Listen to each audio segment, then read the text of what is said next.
a todos y a todas. Vamos a finalizar el ciclo de este curso con el que volveremos en el mes de septiembre.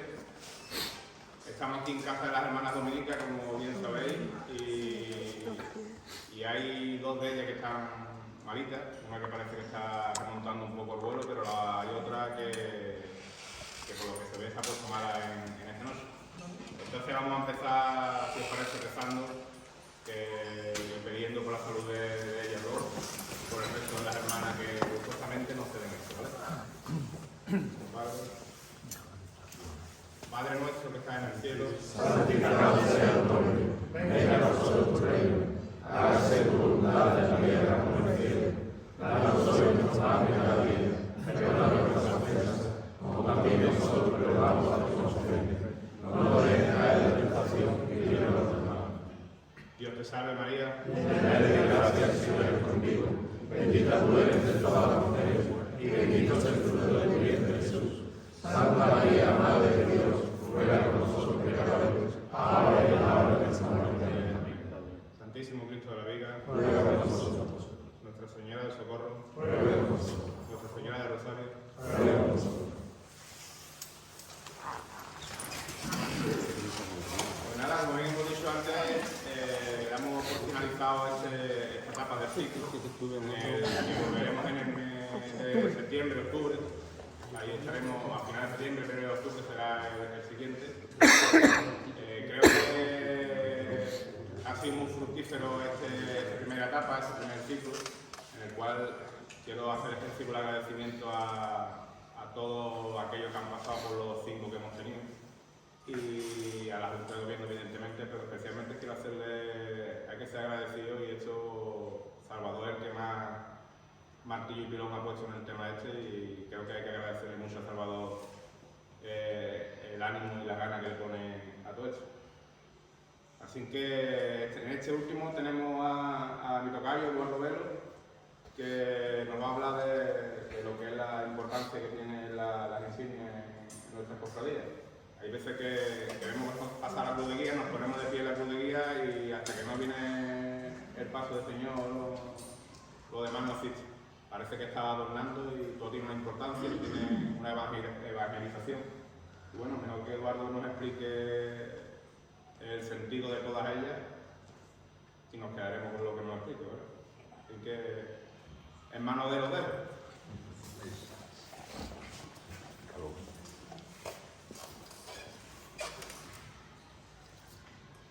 Bueno, pues buenas tardes a todos, y en primer lugar quiero agradecer a esta hermandad del Santísimo Cristo de la Viga y Nuestra Señora del Socorro la invitación que me habéis hecho para participar en este acto.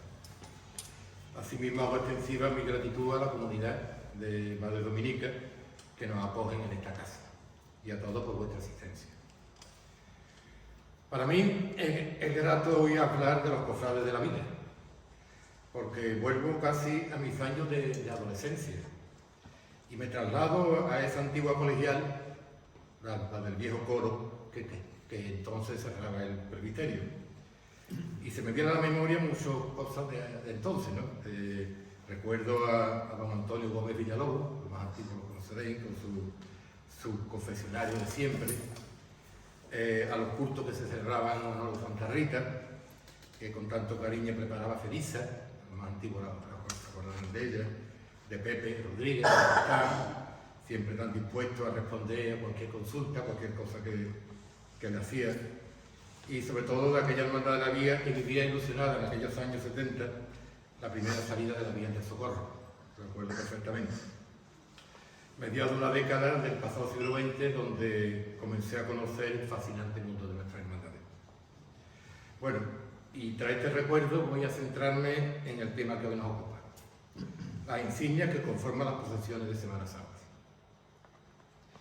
A modo de introducción, tengo que decir que con el nombre de insignia, atributo o enseres, se conoce indistintamente en el mundo cofrade a toda una serie de elementos distintivos de las hermandades. El término más adecuado, desde el punto de vista etimológico, es el de insignia, ya que según la Real Academia Española sería el emblema distintivo de una corporación además de toda bandera, estandarte, imagen o medalla de una institución religiosa. Así, utilizamos el término altar de insignias para definir al montaje ornamental en forma de capilla que hace las hermandades de las insignias antes de la salida procesional. Los otros términos son algo más imprecisos, ya que, por ejemplo, el término atributo se utiliza más actualmente para definir los elementos identificativos que se colocan directamente sobre las imágenes, tales como la corona, la ráfaga, la potencia, los clavos, los puñales, etc. Mientras el término enseres, siempre en plural, el singular no existe en la lengua castellana, se usa para definir a las herramientas propias de un oficio.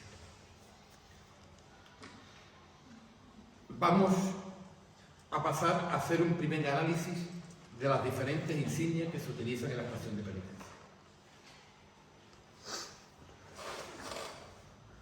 Para una mayor comprensión de su sentido, significado y ubicación dentro del cortejo, siempre desde la perspectiva de que las hermandades son asociaciones laicas de la Iglesia y por tanto atenidas a sus ritos y sus enseñanzas, que sacan en penitencia a la calle sus pasos a modo de altares, como demostración pública de fe.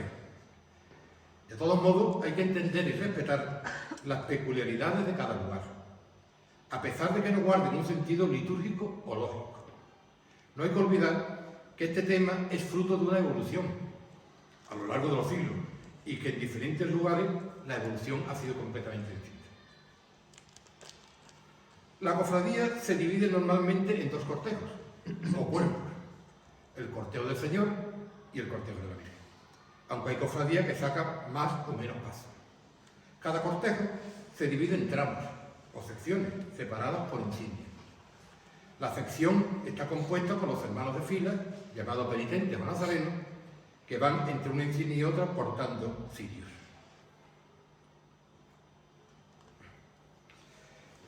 La regla a utilizar para el acompañamiento de los enseres en el cortejo procesional es que se iluminan, aparte de los pasos, como altares en la calle que son. Todas las insignias que hagan referencia a la Santa Cruz, cruz de guía y cruz parroquial, Santísimo Sacramento y a los dogmas de la fe mariana, van conformando. Cosa que demuestra una vez más cómo en determinados asuntos las cofradías van algo por delante de la jerarquía, como ya pasó con la defensa de los dogmas de la Inmaculada Concepción y de la Asunción. Aunque las cofradías han sido tachadas reiteradamente de inmovilistas, lo cierto es que han ido evolucionando. Si no a la vez, sí puede decirse que casi paralelamente al devenir sociopolítico. De no ser así, no hubiesen sobrevivido.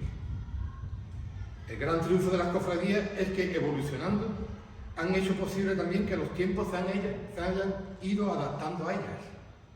Una evolución que nos vienen a decir que la misma diferencia de la vida social que existía, por ejemplo, en aquella Sevilla del siglo XVI, foco incuestionable para entender el fenómeno procesional en toda la Andalucía occidental, dado su carácter de archidiócesis, con la actual la acusan las primitivas cofradías de sangre y de luz, y con las que hoy hay.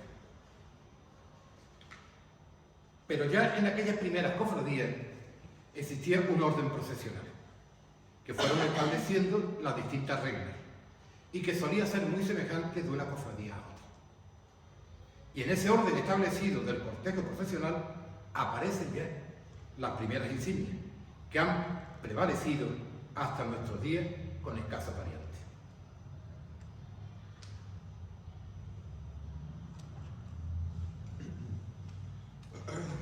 Los primitivos cortejos eran muy simples.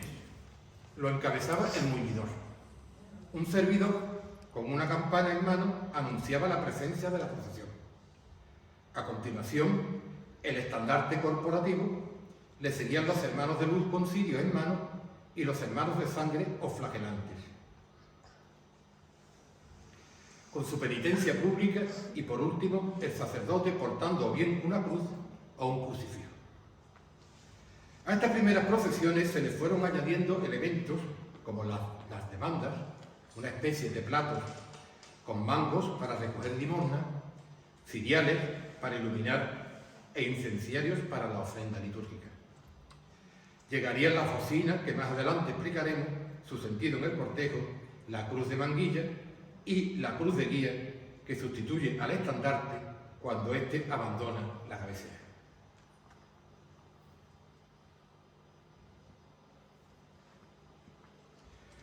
La cruz de guía tuvo su origen en la llamada Cruz de las Toallas, por el sudario que pendía de ella, figurando de forma destacada en aquellos primitivos cortejos penitenciales cuya única misión consistía en hacer penitencia junto al símbolo de la cruz. Es curioso comprobar cómo desaparece la sabanilla que pendía de sus brazos y no la colocación del írnigo, que se mantiene en la actualidad. La justificación más lógica es pensar que se suprimió simplemente por comodidad, ya que al portar una sola persona la cruz, el movimiento de la tela molestaría tanto su visión como el caminar. En la antigüedad destaca otro tipo de cruz de guía, la llamada cruz alzada o de manguilla, que aún conservan hermandades en la cabecera de su cortejo, pero sin el crucificado, y que tiene su origen en aquellas cruces parroquiales o conventuales que abrían los primitivos cortejos profesionales y que indicaban a la jurisdicción religiosa que pertenecía cada hermandad.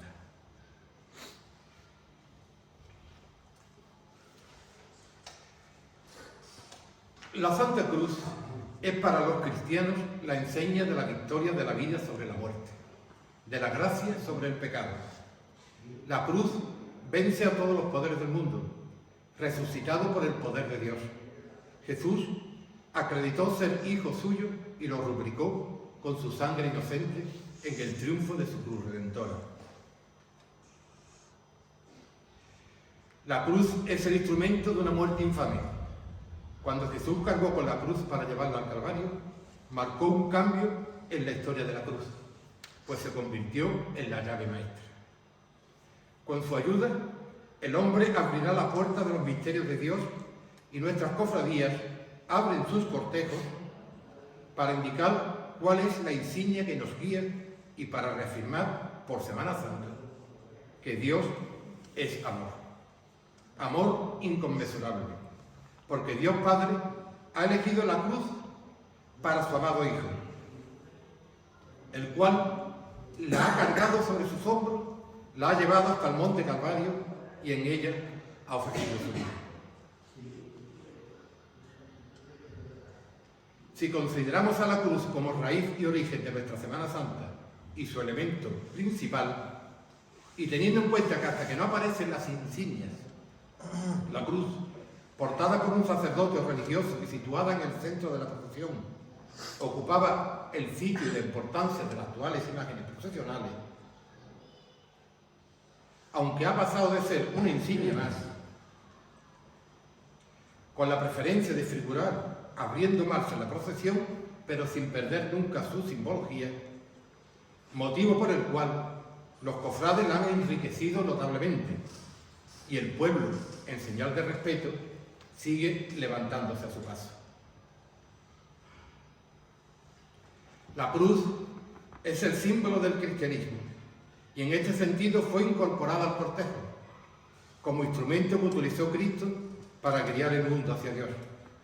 La cruz nos abre el camino de la salvación y la cruz nos abre el camino para ese evangelio itinerante que son las cofradías en la calle. La cruz de guía es la llamada a caminar con Cristo.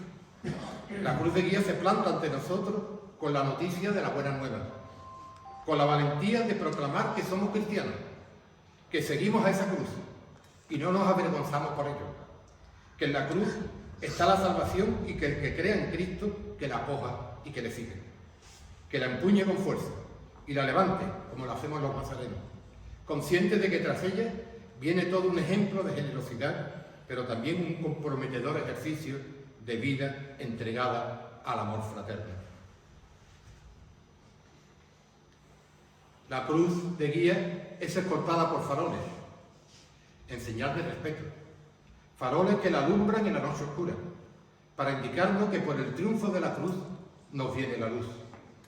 Esa luz que hace que la cruz siga resplandeciendo ante la ignorancia y la indiferencia, esa cruz que proyecta y alarga la sombra sobre estas calles que solo una vez al año recibe ese mensaje. La cera de los faroles y de los hermanos que empiezan a caminar tras la cruz de guía es la rúbrica de fe en el asfalto, la llama que ilumina la penitencia, y es el testimonio de fe de un pueblo que reza y siente, agarrándose a ese cirio que, en palabras del propio San Agustín, es el símbolo del hombre, porque el cirio se acerca a Dios para encenderse en él y ser instrumento incandescente de la luz del mundo.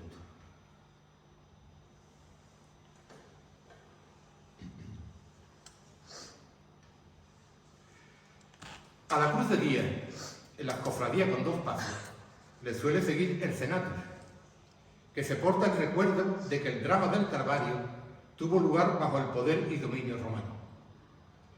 Todo hace pensar que la insignia del cenatus figurase primitivamente dentro de aquellas legiones romanas que acompañaban en la antigüedad algunas cofradías, y que al suprimirse estas se conservara como recuerdo de las que portaban los soldados romanos en el acompañamiento hasta el Monte Calvario. El cenatus, aunque de origen puramente profano, tiene un simbolismo religioso, significando el respeto y la suprema realeza de la figura de Cristo, que pudo no solo con el más potente de los imperios, sino también con cualquier poder humano.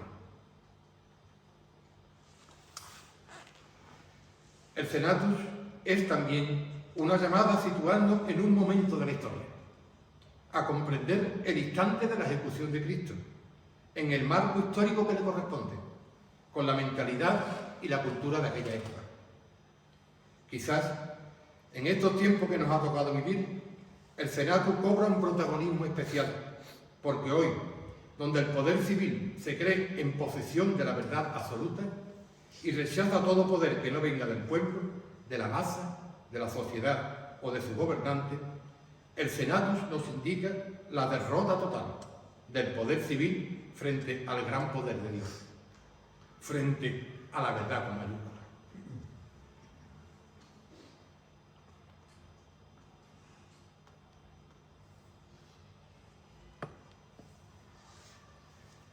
Otra insignia con cierta reminiscencia militar es la bandera. Algunos investigadores señalan el origen de estas banderas en ciertas costumbres de las guerras cristianas, cuando se hacía ondear las banderas de sus agrupaciones en señal de la muerte de su jefe o de su capitán. Ceremonia que adaptó el Cabildo Catedralicio hispalense en las vísperas de Semana Santa, y en cuyas celebraciones se hacían tremolar banderas cruzadas en el presbiterio anunciando la pasión de Jesucristo.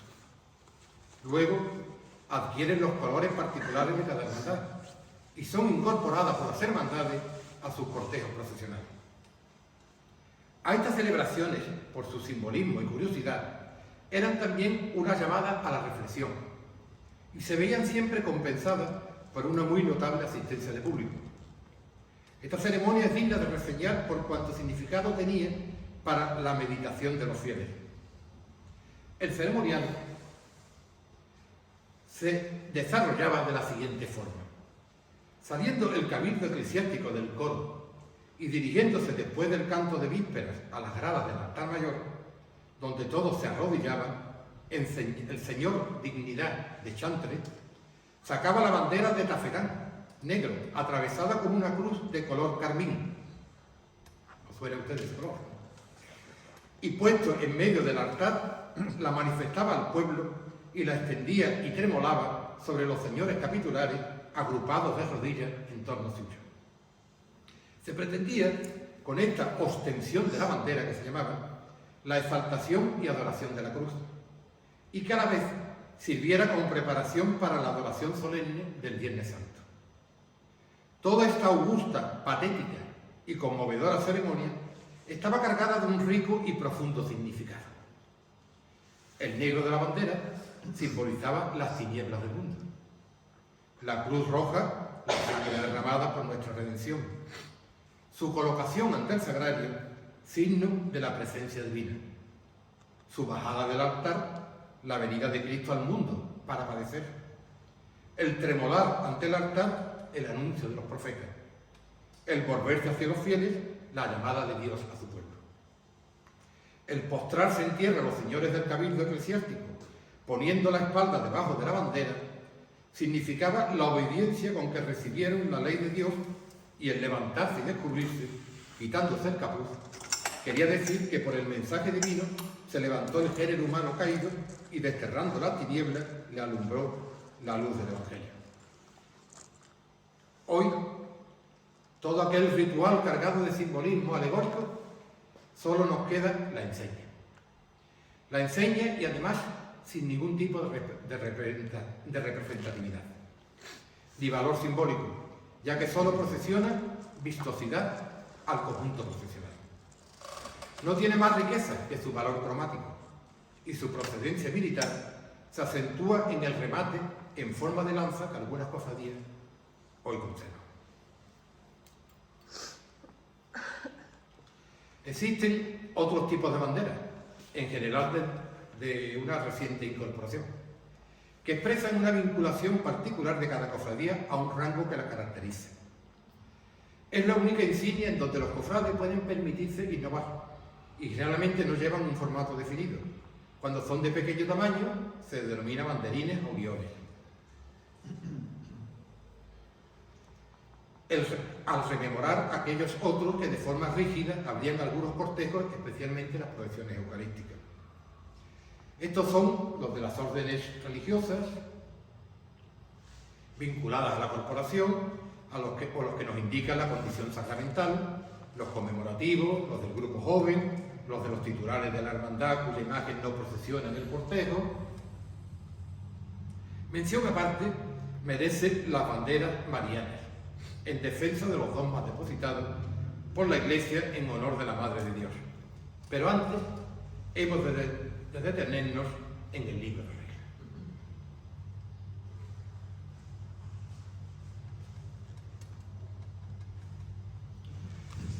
En un lugar destacado de la procesión, ocupando un sitio de honor, figuran los estatutos, leyes magnas de cualquier corporación legalmente constituida.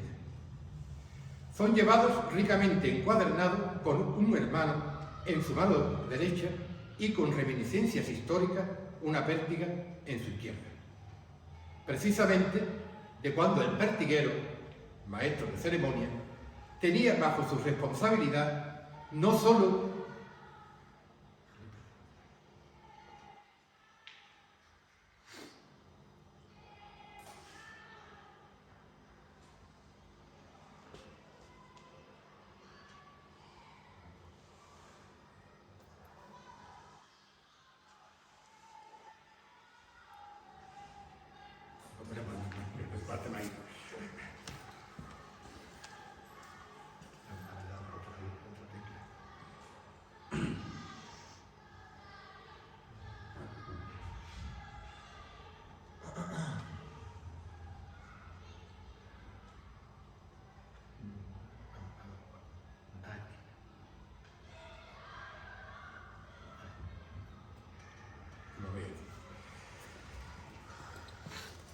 son llevados ricamente encuadernados por un hermano en su mano derecha y con reminiscencias históricas una pértiga en la izquierda.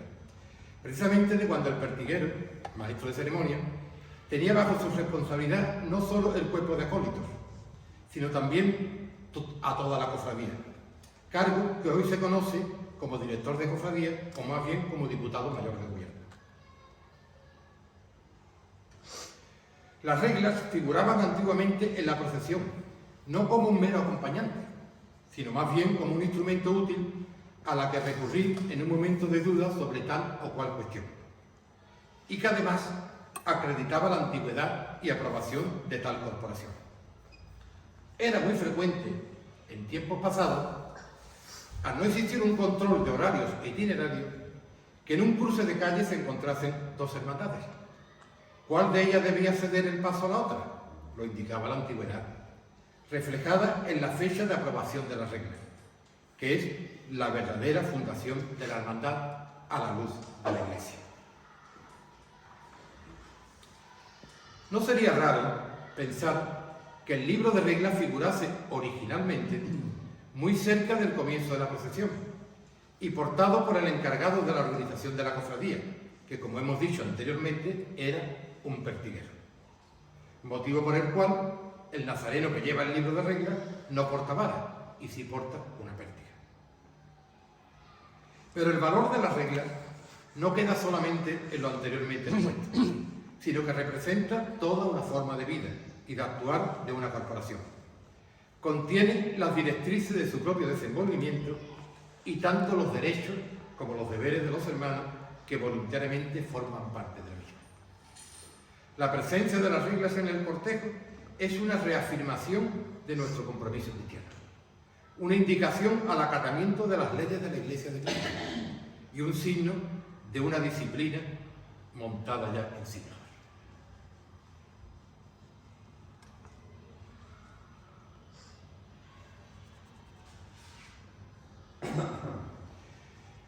En muchas cofradías, en las que al ser de 2 pasos el estandarte cierra la disposición de insignias y atributos, tras el libro de reglas figuran en el primer cortejo las presidencias. Y lo digo en plural, porque en algunas cofradías ha llegado incluso hasta gozar de ellas. Lo normal es que la presidencia la ostente aquel que presida la asociación, que no es más que el hermano mayor y su junta de gobierno, el director espiritual, si no figura de preste como autoridad eclesiástica.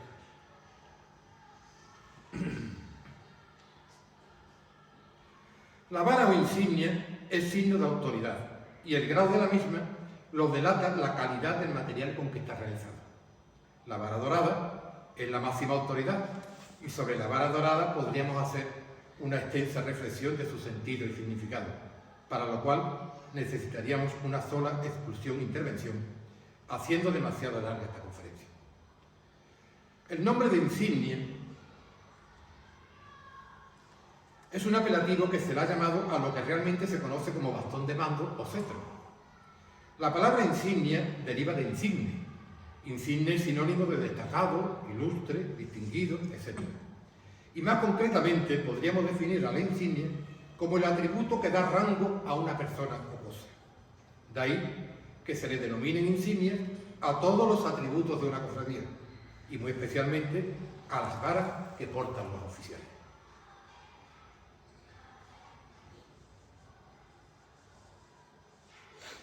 Las varas tienen su origen en los bastones de madera que portaban los oficiales y que, para diferenciarse de las otras hermandades, se pintaban con los colores propios de la cofradía,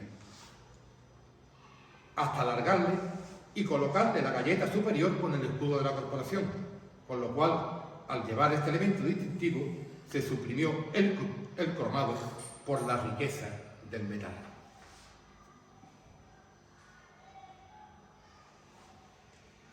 De aquellos primeros bastones de madera son recuerdos los llamados palermos, que porta tanto el fiscal de paso, los celadores, como el diputado de cruz.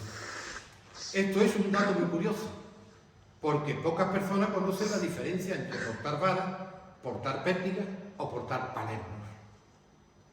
Toda nuestra cofradía tiene una explicación, y la explicación se basa en el hecho de que antiguamente ocupaba el sitio de fiscal de paso el hermano mayor, por entonces denominado alcalde, que con su bastón de mando, hoy convertido en Palermo, marcaba el andar del paso, mientras que los que mandaban en el orden de la procesión eran los celadores, independientemente de los que presidían el cortejo, que no eran otros que los 2 directores, el director espiritual y el director de cofradía, que, como hemos dicho, como signo de autoridad llevaban pértigas. Hoy solo conservan la denominación de alcalde las hermandades del Rocío, y precisamente para el hermano que dirige la carreta del sin pecado, el denominado alcalde de carreta. Las varas o insignias nos enseñan la estructura de la corporación, y es una llamada ante la vanidad, pues, aun con la cara tapada, no olvida el principio de autoridad y orden que debe imperar en cualquier asociación. Es signo ante la ostentación y debilidades humanas por el poder y la vanagloria personal. Nada de extrañar cuando ya en el siglo XVII debía de haber muchos hermanos que incluso con la cara tapada querían llevar varas, aunque no fueran autoridades en su cofradía. Pues la normativa de procesiones de 1700 se refiere a ello diciendo que nadie lleve bastones ni varas más que los alcaldes y los oficiales.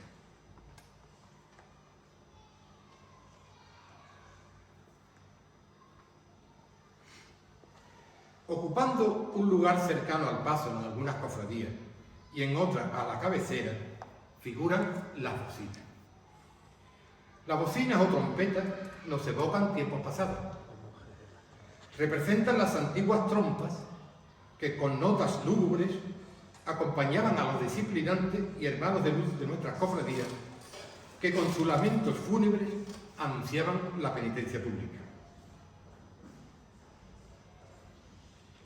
También se ha querido ver en ella a las largas trompetas de los cortejos romanos o a las de plata del templo judío, los heraldos y tibiceos, que pregonaban con sus turbas el cortejo de la calle de la amargura, proclamando el delito del reo que iba a ser condenado al suplicio de la cruz.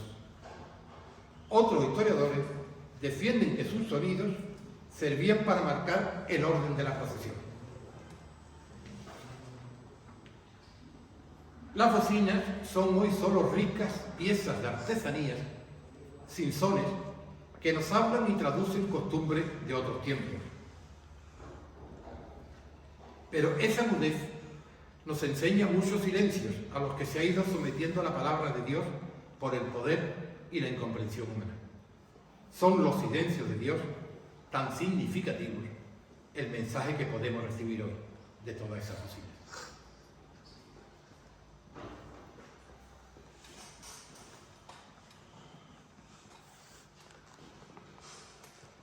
Los acólitos forman parte de la jerarquía de la Iglesia y su misión es la de actuar como ayudantes en todas las celebraciones religiosas.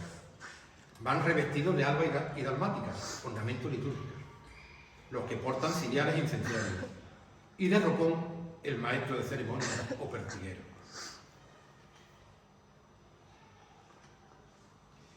Si un paso es un altar móvil, el acólito ocupa el sitio del presbiterio itinerante, con toda la solemnidad y prestancia que ello significa.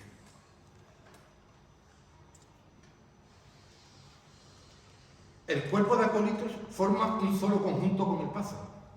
Son anunciadores de que se acerca la imagen de Dios, hecho hombre, o la de su Madre María Santísima, la llena de gracia, la Reina de la Esperanza.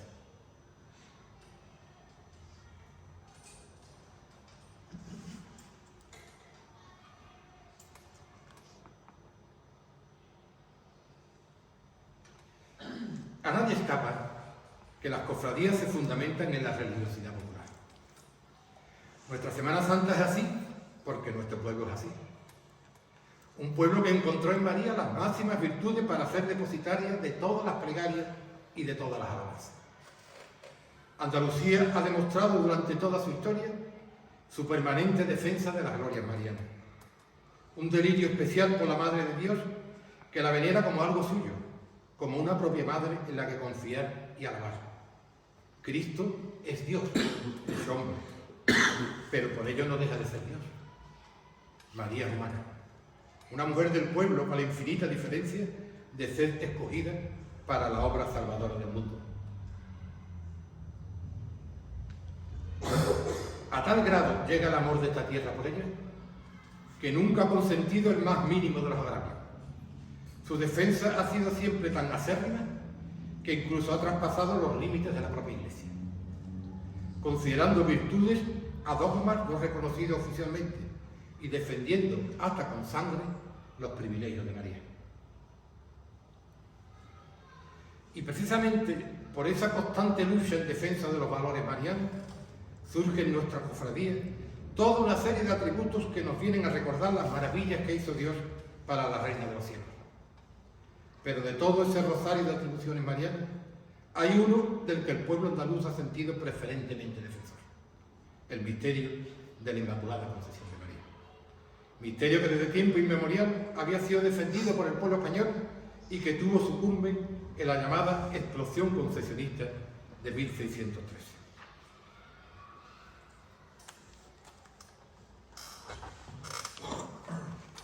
En septiembre de dicho año, un religioso de un convento sevillano se permite decir públicamente que la Virgen fue concebida como vos y como yo. Esto hizo levantar tantas manifestaciones a favor de la Inmaculada Concepción de María, que en 1760 el Papa Clemente XII proclama el patronazgo canónico de la Inmaculada Concepción sobre España y sus indias, celebrando numerosas fiestas y procesiones en las que figuraba en lugar principal un nuevo estandarte, el sin pecado, que a partir de entonces figura en nuestros cortejos como el más rico de nuestros atributos, por la belleza de su bordado y por el tamaño de su composición. El sin pecado es una llamada en medio de la procesión a que continúen resonando los ecos de aquella defensa. El sin pecado, con toda su belleza y su simbolismo, sigue proclamando a los cuatro vientos aquel clamor popular en defensa de la gloria mariana.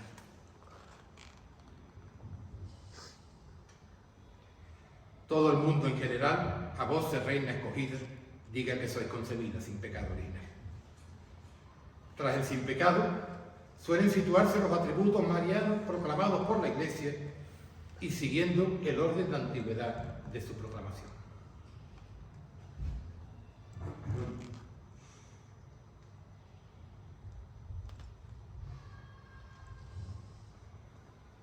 El asuncionista, que defiende esta magnífica gloria y prerrogativa de María Santísima, que hace que su asunción corporal sea una manifestación de su maternidad divina y de su oficio de corredentora. El de la realeza de María, que invita a la mediación y a la meditación de la grandeza de María como Madre de Dios y como Reina del Universo. El mediático, en el que se propaga a María como mediadora universal entre Dios y los hombres. Y más recientemente, el Madre de la Iglesia, declarada por Pablo VI en el Concilio Vaticano II. Todos ellos son claros ejemplos y llamadas a la meditación sobre los dones que depositó Dios en las más bienaventuradas de las criaturas. Todas estas insignias nos señalan la presencia de María junto al Padre, su fortaleza ante el dolor de Cristo, que es decir, la presencia de María junto al dolor del hombre. Todo ello tiene valor de dogma, porque esos atributos marianos son signos evidentes de la unión maternal de María con Dios y de María con los hombres. Anteriormente, a la llamada explosión concesionista, ya algunas cofradías portaban en su cortejo un atributo referido a este misterio. Esta insignia tenía y tiene, porque hay hermandades que aún la conservan, forma de lava, estandarte estrecho con la palabra sin el ave, que significa sin pecado. Solo se conservan en cofradías antiguas, al ser reemplazadas por el actual sin pecado, de mayor tamaño y presidido en su eje central con una imagen de la Madre de Dios Inmaculada. Sin embargo, se mantiene la bandera concesionista con los colores blanco y celeste en recuerdo de la proliferación de colgaduras con estos colores con motivo de la proclamación del dogma.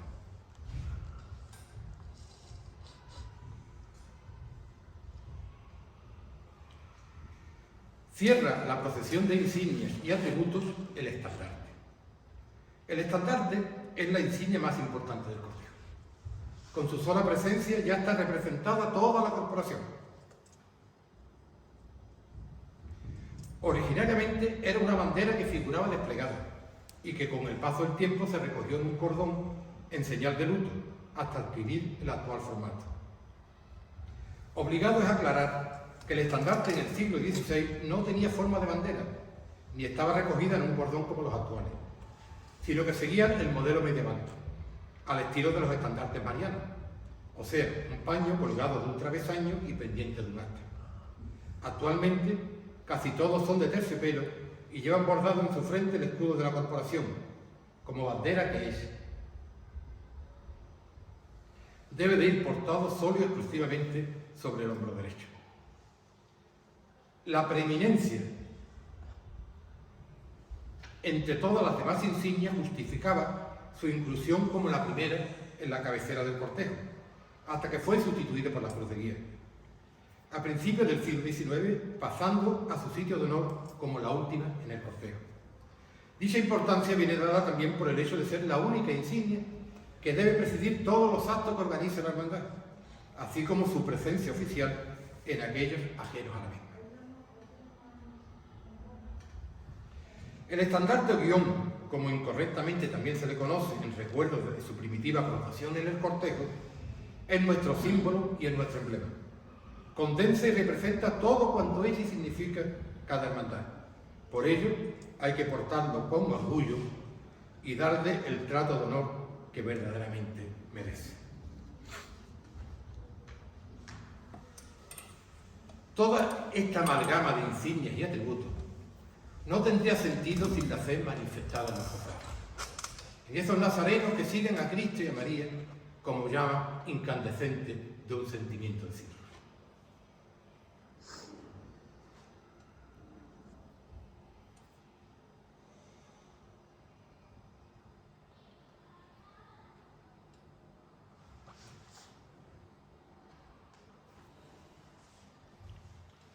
Pero existe otra insignia que nosotros los cofrades llevamos por bandera: el santo hábito nazareno.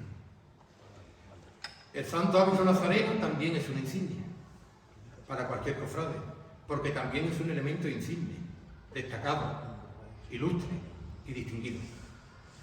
Porque el cofrade, cuando se coloca su hábito penitencial, se reviste de gloria, se reviste del instrumento que hará posible su pública y anónima protestación de fe.